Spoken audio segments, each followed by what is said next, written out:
Welcome back to Crypto Meets AI. Jerry here with an update for you. Do me a favor, friends. Smash that like button, hit subscribe, and comment down below. Now let's get into this. You are led to XRP because you yourself are humble and you have a heart of service. You look for ways to help others if you can, and it's why you are drawn to a utility crypto, not a selfish crypto. Bitcoin is held usually by reserved, selfish, storage-minded people. Don't you understand you are drawn to things that are like you? Consider this warning. Luke 12:16-21.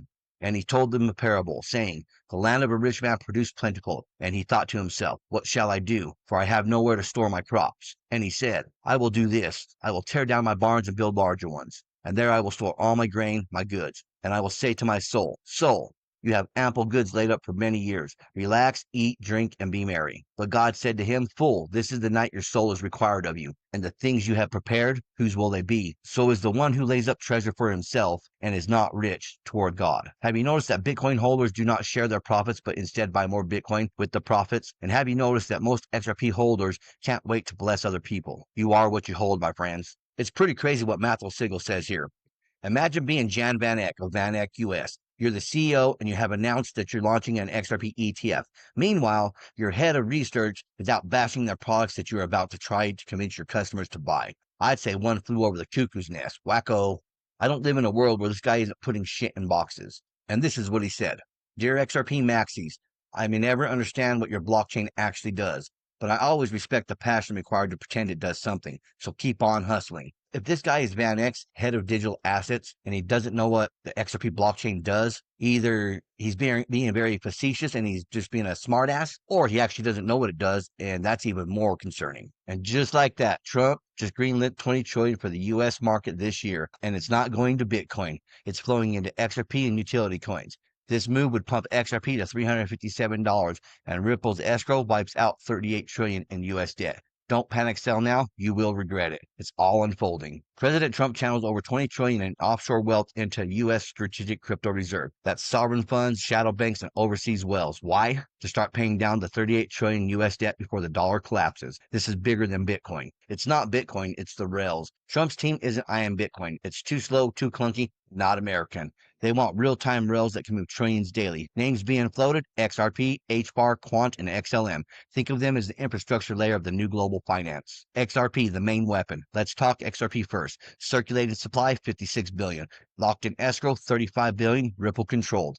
20 trillion of liquidity hitting the XRPL equals a 357 XRP instantly. That makes the escrow worth 12.5 trillion, enough to wipe out 1/3 of U.S. national debt, just like that. XRP, the global settlement king. XRP isn't just a coin, it's the settlement layer for trillions in cross-border flows, targeting 3 to 10 trillion daily, aiming for 150 trillion plus annual flows, burns XRP on every transaction. It's deflationary, and it's made in good old America. Trump wants American made. He wants Ripple. Now on to HBAR, the Wall Street rail. HBAR is the institutional backbone. 10,000 plus transactions per second, finality in seconds, near zero fees, used by BlackRock, IBM, and Google. Circulating supply, 36 billion. If just 10% of that 20 trillion floods into HBAR, it hits $55. Wall Street has chosen their chain, and it's not Ethereum. Quant equals the bridge for CBDCs, banks, and blockchains. Built for ISO 20022, circulating supply, 12 million. If 2 trillion, 10% of 20 trillion flows through Quant's 12 million supply, fair value, $166,000 per Quant. This is what seamless global finance looks like. XLM, the people's rail. XLM will handle the unbanked. Built for remittances, deployed across emerging markets, low fee, high speed. Circulating supply, 29 billion. If just 10% of 20 trillion moves into XLM, it lands at $69. This is the grassroots money rail. Real utility, real impact. Bitcoin, not the rails. Let's be honest. Bitcoin isn't built for this. It's slow, fee heavy, still arguing over layer twos. Global money moves 2 to 3 quadrillion a year. You think BTC can handle that? These rails, XRP, HBAR, Quant, and XLM, and other ISO 20022 compliance are purpose-built for this. BTC is digital gold, not infrastructure, and I actually call it fool's gold. Where is the 20 trillion coming from? This isn't printed money. This is offshore capital coming home. Sovereign wealth funds, shadow banks, tax havens, global elites. Trump's plan is to trap it in the U.S. crypto rails and use the upside to cancel the debt. Genius. The end game. Here's the play. Pull 20 trillion offshore into crypto rails. Let rails like XRP surge. Let the escrow value erase 12.5 trillion in debt. Repeat with other rails in ISO 20022 compliance. Trump becomes AI crypto overlord, and the rail holders the new Rothschilds. Everyone's watching the charts, but the real chart is behind the curtain. They want you shaking out while trillions load into XRP. The takeover has begun. If you found this information valuable or helpful, please like, share, subscribe, and comment down below. Remember what Brad Garlinghouse explained. The XRP ETFs represent the transition from speculative retail trading to institutional adoption. Listen closely. There's been an influx of XRP ETF filings, both in and out of the US. How do you view all of this? How do you view these filings? Well, I think part of the transition from maybe more speculative retail into more institutional adoption and participation is the ETF step.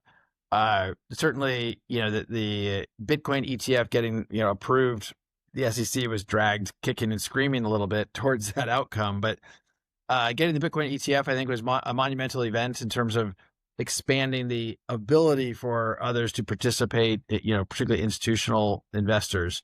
So to me, I think I said then publicly that if people would ask me, is there going to be an XRP ETF? And I just look, it's inevitable that there will be an XRP ETF. And, now I think I actually don't even know. I think there's 4 or 5 different filings here in the US. I know of at least one in Europe. And, I think it's great. I think it's, again, not surprising. I certainly hope that we'll see some of those approved soon. And we'll see them trading so others can participate in the ecosystem that otherwise might not be able to because they don't want to custody crypto themselves or other reasons that may exist.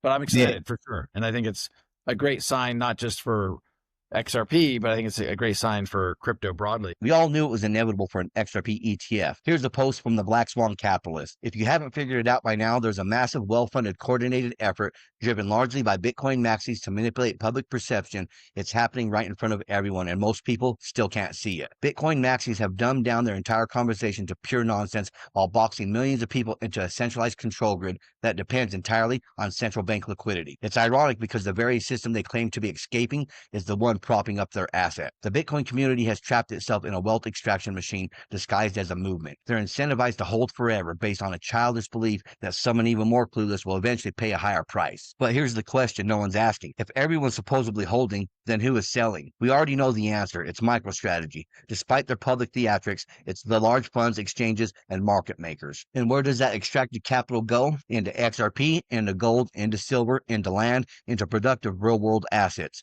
There's documentation for all of it. What is Bitcoin really? It's not a store of value, gold is. It's not a monetary infrastructure, XRP is. And it's not a settlement rail. Other networks have already proven that function. Bitcoin is a speculative instrument wrapped in ideology and defended by those who refuse to admit they're being used. If you're smart, you can extract wealth from it by understanding the game. But most people aren't playing the game. The game is playing them. Are you going to go down with this sinking ship? And last up, Ripple just dropped a brand new video on X. Let's check it out. Ripple has been leading from the front for over a decade.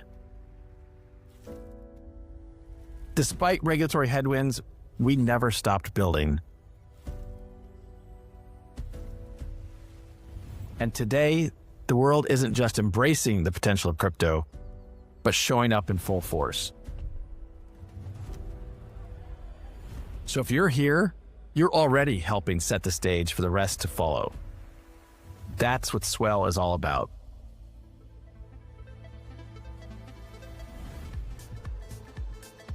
Blockchain technology can really streamline post-trade processes across the world, which then frees up capital. The ultimate vision of every investor in the world is holding whatever assets they want exposure to in their wallet. It's a very exciting vision that is very democratizing. We need to have our eyes on the prize, which is 24/7 instant settlement. That's where we're going to solve all the frictions that exist in traditional finance.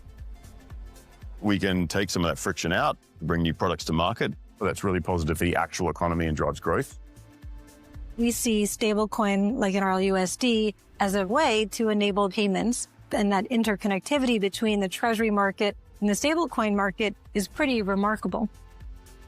This is clearly the path of the future. Crypto will be at the core of all financial services. Ripple has been ready for this moment. I'm thrilled you are on this journey with us. I'll tell you guys what, I'm proud to be on this journey too. Well, that's what I have for you folks. Until next time, stay savvy, stay stacking, and I'll catch you in the next one. If you enjoyed this, smash that like button, hit subscribe, and comment down below. And if you want more crypto deep dives, check out our videos right here on Crypto Meets AI. Thank you for watching. Remember to always do your own research. This is not financial advice.